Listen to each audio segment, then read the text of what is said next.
Hi everyone, it's Stephanie here and welcome back to the MFT YouTube channel.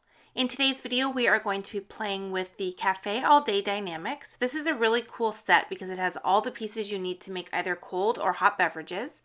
And today we're going to give it a Christmas look by adding some really fun elements to this that we're going to create just with some dies that we have on hand. And we're going to create a couple of tag options as well as a card design. So the first thing I'm going to do is I'm going to stamp this Merry Christmas background stamp onto a piece of wild cherry cardstock, and I'm going to stamp it on there with Versamark ink. And that's because I want to heat emboss this with clear embossing powder. Now this is going to add a really cool design of text that has a lot of Christmas themed words, but because we are doing it with clear embossing powder, it's just going to be a tone on tone emboss look. So it's not going to stand out a lot on the card, but it is going to add some really fun texture to our finished coffee cup design. So I added my Versamark ink to the stamp, which is just a clear sticky ink that'll hold on to our embossing powder. I also used my Magic Anti-Static powder bag on my piece of cardstock, and that's just going to help prevent the embossing powder from sticking where we don't want it to stick. And then I just took my cardstock piece and I laid it directly on top of the stamp. I find that's the easiest way to add the ink to the cardstock when you're using these larger background stamps. Once I had the ink design fully on there, I'm going to go ahead now and add our clear embossing powder. So when you're adding this initially, it actually looks like white embossing powder, but when we do heat set it, you're going to see that it kind of gives it a tone-on-tone look when we're finished. So I'm going to fully cover this. This area is a lot larger than the coffee cup that we're going to be die cutting, but I am going to die cut 2 from this. So we're going to end up using most of this design that we are embossing. So now you can see as I bring my heat tool to the design, you can see as it embosses, it changes that white look of the powder to that tone on tone where we have the darker red over top of our red cardstock color. So once we get this fully heat embossed, you just want to make sure all of that white powder is fully set on your cardstock panel. I'm going to go ahead and I'm going to do the die cutting. So I have the base of the coffee cup here, and I was originally going to die cut 2 of these from this panel. But I did end up die cutting only 1, and we're going to use the rest of this panel for a different design that we're going to do on the card. So I'm going to set that aside. I did cut it into 2 strips to make it easier to die cut, and we're going to come back to that second strip when we get to the card design. Okay, so you can see there now we have one of the coffee cups die cut, and I've also die cut the lid for the coffee cup using white cardstock. And I also have some additional pieces here that I'm going to show you that I have ready to die cut. So I have a piece of gold sparkle cardstock, and I have a set of square stacks, and I also have that Band-Aid set, which kind of looks weird for what we're going to create, but I just want to use the small square die that's in that set. And what I'm going to do is I'm going to die cut the smaller one through the gold sparkle cardstock first. Then I'm going to bring it back to my work surface and take the larger square, and I'm going to position it right over top so that we have an even margin all the way around. I'll use repositionable tape to hold it in place since we don't want it to shift at all. And then I'm going to run it through my die cut machine, and what we're going to be left with is a square that has a hole in the center, which is going to be perfect for Santa's belt buckle.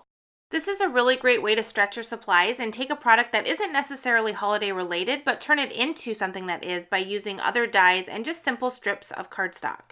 So what I'm doing is I'm just using that belt buckle, and I'm kind of figuring out how wide I need the actual belt to be. And I'm just cutting a piece of cardstock that I'm going to add to the front of the coffee cup, and then we can add the little belt buckle over top. I find the easiest way to do this is with a liquid glue, since it's easy to add it to the smaller space that we have on that little belt buckle piece. So I'm just going to use a chisel tip glue pen and add glue around the edges, and then I'm going to position that onto the center area of the black cardstock strip. And by using the liquid glue, it gives us a couple minutes to kind of move this around and get it nice and straight before we commit to where we want to adhere it. Once I'm happy with that, I'm going to press down really well and set it aside to dry for a minute. And while I'm doing that, I'm going to add a little bit of shading to the lid of our coffee cup. Since it is just white, adding a little bit of gray Copic marker to the sides of it just gives it a little bit more detail and kind of makes it look round versus just a flat top of a coffee cup. So I used liquid glue to add that on there and just flip the coffee cup upside down so I could easily line it up. Once I had that on, I'm going to add our belt to the finished design. So I'm just kind of lining it up in the center of the cup. And I'm using the text stamping on the actual cup for my guide to make sure I have this nice and straight. Once I have it on there, I'm going to use my scissors and flip it over and cut off the extra pieces since it's a little bit too long. And that's going to leave us with our finished coffee cup that has this really fun red base, kind of like Santa's suit. And then we have the belt in the center that we created simply by using a strip of cardstock as well as a couple of square dies to create the belt buckle. Now to finish this off, since we are going to turn this into a tag, I'm going to do a little bit of stamping on the back with the Sweet Celebration stamp set. And I also have an additional coffee cup and lid cut out from cardstock. The first thing I'm going to do is add the to and from to the back of this with some black ink. So I just lined these up together and put them onto an acrylic block, and I'm going to stamp them directly on the back of that tag. This is going to give me room to write who the gift is to and who it's from. And then what I'm going to do to finish it off is take that extra coffee cup piece that we stamped that on, and I'm going to adhere it to the back of our tag.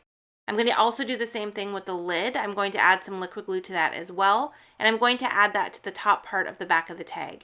And this just is going to give us a really nice finished look, and you're not going to see any of those die cut pieces in the back.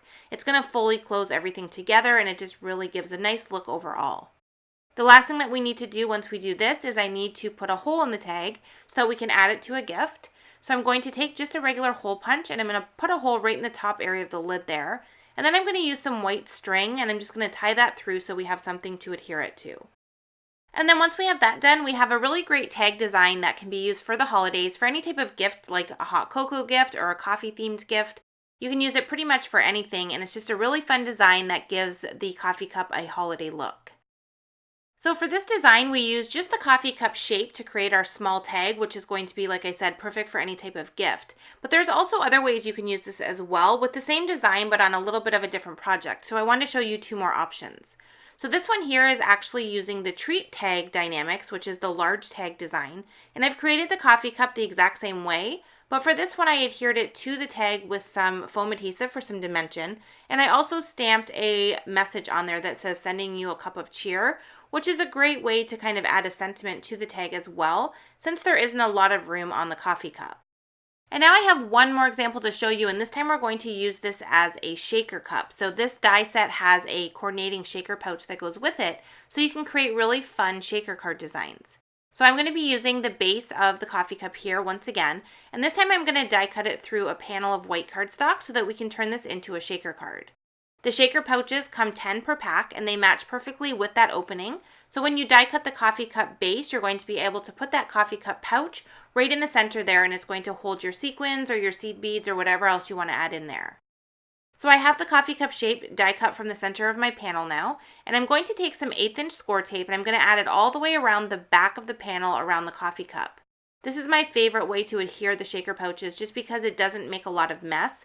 I find if I try and use liquid adhesive, I personally get it all over, so I like this method a lot better, and it really holds that shaker pouch in place. Since I want this to look similar to our tag designs, I want to use that same embossed background, so that's where this extra piece is going to come in where I didn't die cut it originally. What I'm going to do is I'm going to use the white piece here that I used to die cut the opening in the panel, and I'm going to use this as a template to cut out the red embossed piece a little bit larger than the actual opening. And what this is going to do is it's going to give me a piece of cardstock that I can use to seal the shaker pouch closed, but it's going to give us the same look as the tags because we're using that same embossed design. So I'm going to add my sequins into my shaker pouch, and I usually add my adhesive onto the pouch first and remove the backing and then put the sequins in, but I ended up putting the sequins in first this time for some reason, which worked out. I didn't end up making a mess with them, thankfully, but I do prefer to put the sequins in after I have the adhesive on there, just because I find it's a little bit easier to get all of the adhesive backing off and prevent all of the sequins from kind of falling out of the pouch. I used the same 1/8 inch score tape and added it all the way around that shaker pouch exactly the same way I did on the panel. And then I'm going to take that red cardstock piece and I'm going to position it right over top and press down really firmly to make sure I have it nicely adhered. And now we have that same design on the red cardstock panel, but we have the fun sequins inside the coffee cup as well. To finish the design, I did the same thing as I did with the tags and cut a piece of black cardstock for the belt, and I trimmed down the sides to make sure that it would fit on top of the shaker pouch. I then added the gold sparkle belt buckle over top, and then for the lid of the coffee cup, since we have the shaker pouch and it's a little bit dimensional, I did put liquid adhesive on the base of the lid and then put some foam adhesive at the top.